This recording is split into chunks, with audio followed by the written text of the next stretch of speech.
who have been where you want to go and get them on your team because they can show you the way. And when you bring those people together, you can do extraordinary things. So he told me, okay, I will coach you, but you have to promise me one thing. And I'm like, can I know before I promise? And he says yes, and he tells me this. He says, you may never give a speech again. You can only send a message from your heart. You may never give a speech again. You may only send a message from the heart.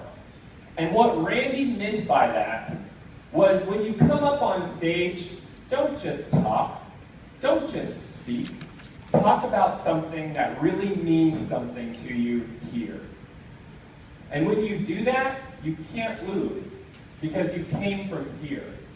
And one of the reasons why that's so important is because when you're talking in front of a large group of people, what is our most precious resource? Time. We can't make more of it. Time. Right? I can give you 20 R&B and you can give that back. But if I take 45 minutes of your time today, I can never give that 45 minutes back to you.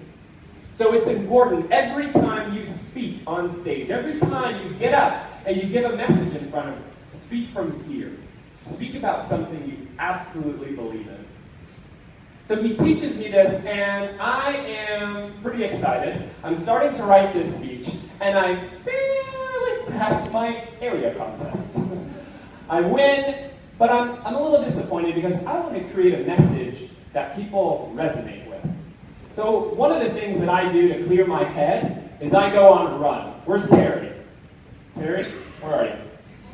Downstairs. Okay, Terry's a runner too. Who's a runner? Runner? Yeah? Okay, so I like to run. So I go out on this run, and I'm running, and I'm on kilometer number 10. And I'm clearing my head, thinking about all the things that I can do to get better at public speaking. And all of a sudden, I'm running, and I fall because I feel like I just broke my leg.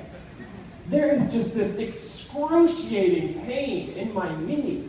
And I have to hobble home, and I'm like, babe, I broke my leg. And she looks at it, and she goes, I don't think it's broken. And I was like, I don't think you're a doctor. And she rushes me to the hospital. And what happened was, I was born with an extra bone in my knee. Weird, I know. And what happened was, while I was running, the bone snapped off and it went through a muscle. And it was some of the worst pain I've ever experienced. Well, what they did is they cut my leg open. I now have a huge scar on my knee. They took out the bone, sewed up the muscle, put me in a huge cast and crutches 10 days before my division contest. And I'm really nervous now because I'm in pain, and part of the judging is how well did you use the stage. And I look like this. So I'm really getting nervous at this point, and I start coming up with all of these excuses. I can't do this anymore. There's no way. I'll try next year. I have to give up. And Chelsea reminded me that we made a commitment, that no matter what, you would try your hardest. And so she said to me, you need to stop looking at the excuses, and you need to start looking at your opportunities. And I was thinking, when did she become the motivational speaker? But it's true. She made me think. She helped me realize you got to stop looking at those excuses and start looking at those opportunities. And at that time, it was hard for me to find one. I couldn't even find one. So I had to sit there for an hour. It was like I was in timeout or in that dark room that Deepak was in. She made me wait, and I couldn't speak until I gave her an opportunity. And I thought, okay, one opportunity that I have, because I had surgery, I didn't have to go to work for 5 days because I got to lay in bed. So I got to lay in bed, and the only thing I had to do was work on my speech. So that was an opportunity. And she said, all right, think of more. And I thought of more opportunities and more opportunities. And all of a sudden, I had this bucket of opportunities. Isn't that funny how One thing, one bad thing can happen, and we put all of our energy onto that bad thing versus looking at all the other opportunities that we have. The next time something bad happens to you, stop looking at the excuses and look at all of the opportunities in front of you. So I get excited. I have practiced, I have prepared, I am confident, I'm ready. It is time for my division contest. Now in the division contest, all the contestants stand behind the stage. So I haven't seen anyone out there, and I'm excited. I'm talking to myself saying, Ryan, I can do this. Ryan, master your stage. Ryan, you can do this. And I am in the back, and then my wife, who is also my coach, she comes behind the stage. And she grabs me on the shoulders, and she's like, babe, there are a lot of people out there. Oh, good luck. It was the worst pep talk in history. But luckily, I felt confident, and I felt good to go up on stage because of the things that she taught me. And I win my division contest with a message now that came from my heart. It was called Push Past It. Pushing past your fears and pushing past maybe your coach telling you there's a lot of people out there. You have to push past those obstacles because there are so many extra things out in life that you can get. So I'm excited, and there are 2 more weeks until the district contest. So I get to practicing, I get feedback throughout my training. I receive 1,000 evaluations from my speeches of how I can get better. And every time I'm trying to get better. So I get to the district contest. I'm still on my crutches. And I win the district contest. I am freaking out. This is amazing. I get on stage and I'm like, yeah! And I'm standing in the middle of the stage in front of everybody, all my friends, family, standing ovation. It's exciting. This is one of the first times I felt like I was a public speaker. And my district governor, like Sarah, she grabs me on the stage and she says, Ryan, congratulations. What is your second speech on? What? No one told me you need 2 speeches for this contest.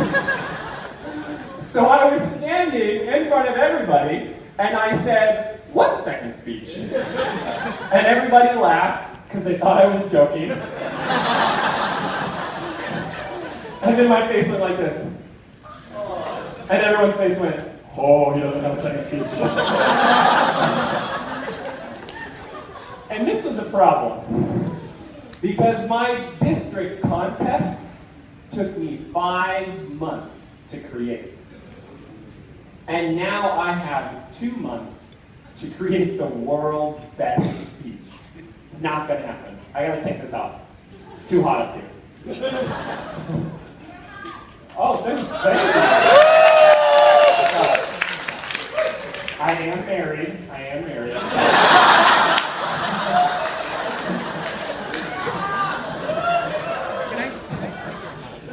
So, y'all are fun. I'm glad I'm here.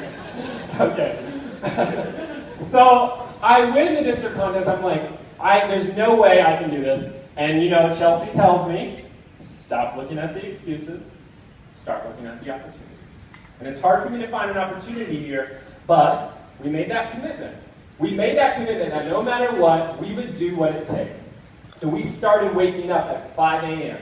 And from 5 to 8 a.m., we would work on our speech. And then I would go to work from 8 to 5 p.m. And then we would work on my speech from 5 to 10, 11, 12, 1 a.m. every single day. We put 4 years of work into 2 months. I mean, we worked hard and hard and hard. And I wasn't finding a message.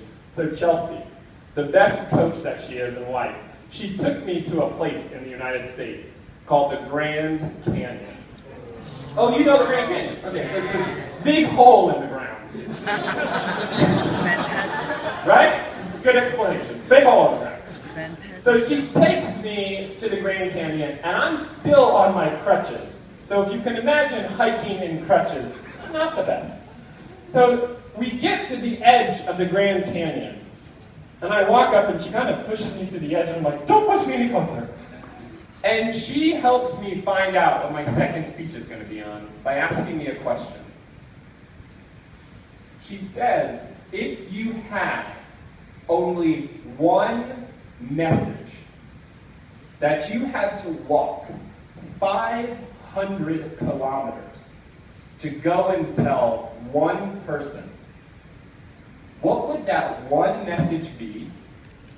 And who would be standing on the other side to hear it? She's deep, right? She's really deep. And you know, that really helped me open my eyes, because that is all that we have when we get on stages. We usually only have one message that we can send. We have one thing that we can share. And you have to think about what one thing you want your audience to walk away with, and then who would that be? And at that time, I wanted to tell people that trust is a must. You see, in the United States, 50% of Americans get divorced. It's more common to get divorced than married, which is not good. And I wanted people to know, my age, our age, that if you want a solid relationship, trust is a must. And I wanted to tell Chelsea that I'll love you till the end of time. And I really...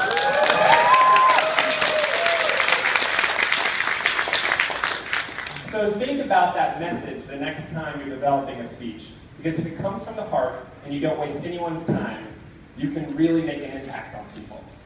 So we get back from the Grand Canyon, and I get an email from my district governor that tells me it is going to cost around 8,000 RMB to get to the World Championship. I don't have that kind of money back then. And Chelsea was unemployed at the time. I worked at a nonprofit, so we really did not have that money at the time. That was too much money. For us, it was in the opposite corners of our country. So we had to fly and get hotels and food. It was like going from Beijing to Shenzhen. It was just too much money, really far away.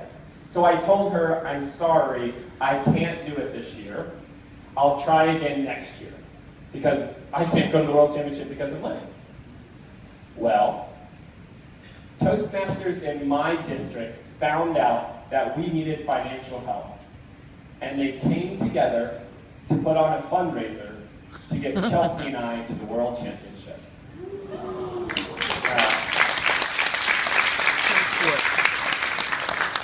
And they put on, all of them came together, and some of them, they made quilts, or they just grabbed things from their house, or they bought things for raffle items. One guy even donated his band, so at the fundraiser we could have a band and entertainment. And that night they handed me the money. And I was like, this is a lot of money. And they handed it, and without them, we wouldn't have been able to go to the World Championship of Public Speaking. So now I'm thinking, I get to go. This is something that's really powerful for me.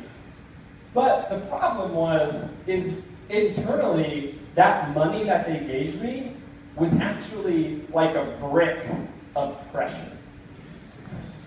Have you ever been in a situation where someone is investing in you, like your family or your friends, and you feel really big pressure to make sure you win or do good?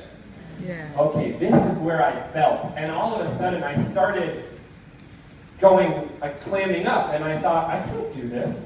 I can't help them. There's no way that I can represent District 7 in that way. And I get really nervous because these people are investing hundreds of dollars into me. They're investing their hours and their time and their energy, and I'm thinking, I can't do this.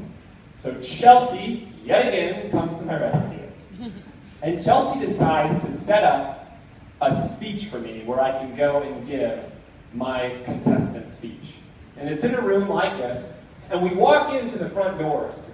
And she keeps me at the front door. She says, wait right here. I said, all right. And then she gathers every single person up in this huge circle where I cannot see or hear them. And she looks like this. Okay, you know this? Okay. And she says something that I can't understand what she's saying. So she comes back up to me and she says, whatever happens, you have to keep speaking. Deal? I said, deal, yeah, that's what I'm here for. No. Whatever happens, you have to keep speaking when you're on stage. I said, yes, babe, coach.